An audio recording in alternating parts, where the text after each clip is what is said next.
Have you ever wondered what it takes to change a life? Turn despair into hope and weakness into strength? This is the story of Amina, a girl whose compassion defied the odds and transformed not just one life, but an entire village. Amina lived in a small, weather-beaten village at the edge of the desert. Life had never been easy for her. Her father had died when she was young, and her mother's passing only deepened the weight of responsibility that fell upon her slender shoulders. Together with her older brother Kareem, she struggled to survive hauling water from the distant well, gathering firewood from the barren hills and trading meager bundles at the market for grain.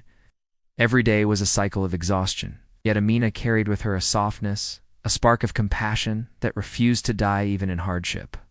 Kareem, hardened by years of disappointment, often scolded her for caring too much, for helping stray cats or sharing bread with beggar children. "Kindness doesn't fill our stomachs," he would mutter. Amina only smiled faintly and said, "But it fills the heart."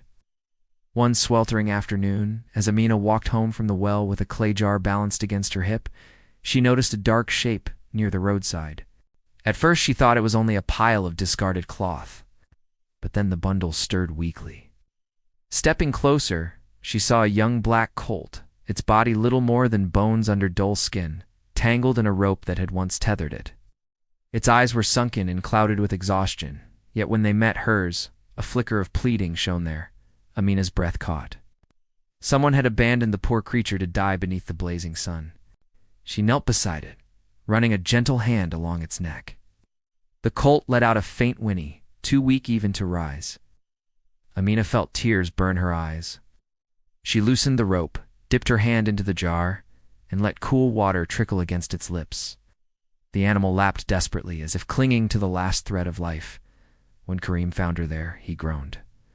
"Amina, no, leave it. It will not survive, and we cannot afford another mouth to feed."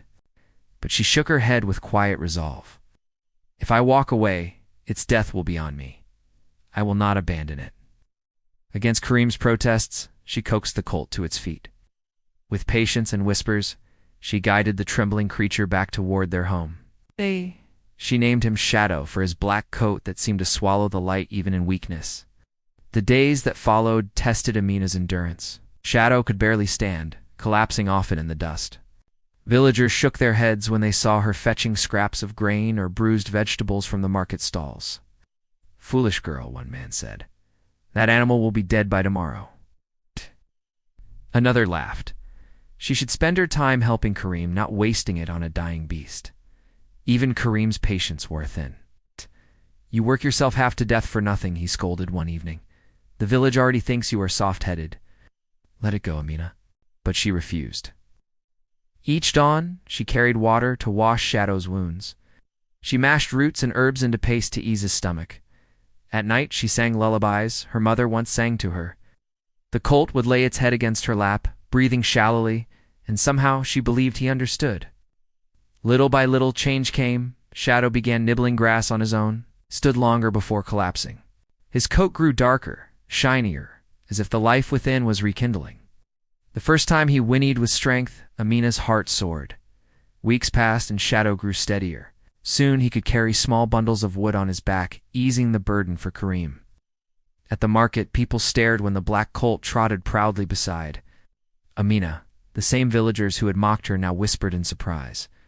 One woman murmured, "Perhaps the girl has a gift." No ordinary hands could bring that creature back. Kareem, though reluctant to admit it, began to soften. One morning, after Shadow carried twice the usual load of firewood, he said quietly, "Maybe you were right, sister. Maybe kindness does fill more than the heart." But peace never lasts long. One crisp morning, as Amina was brushing Shadow near the well, a harsh voice cut through the air. "That's my colt."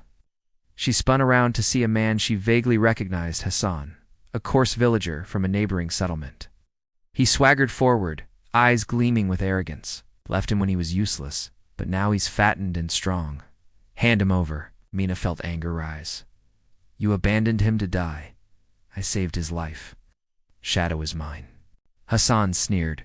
"Yours? You think a girl like you can own something of value? Step aside." When he tried to seize Shadow's rope, the colt reared with a wild cry, hooves striking the ground. Hassan stumbled back in shock. Amina stood her ground, voice trembling but firm. You cannot take him. He belongs with me. The commotion drew villagers. They gathered in a circle, murmuring. Hassan puffed his chest. You all know me. That colt was mine.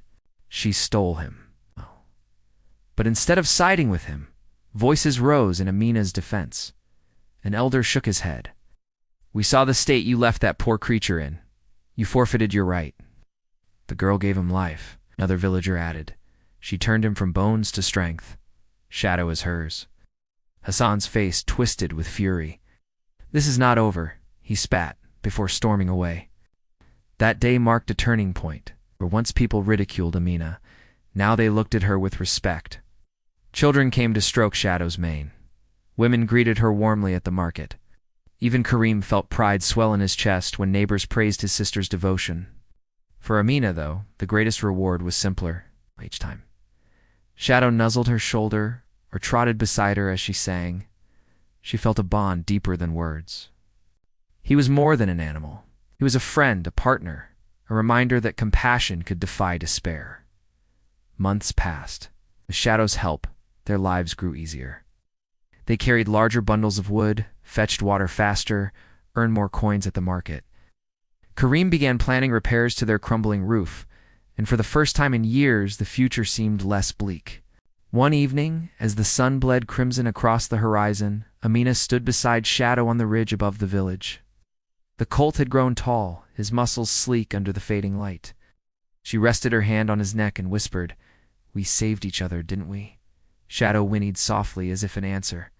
Karim joined her, gazing at the path ahead.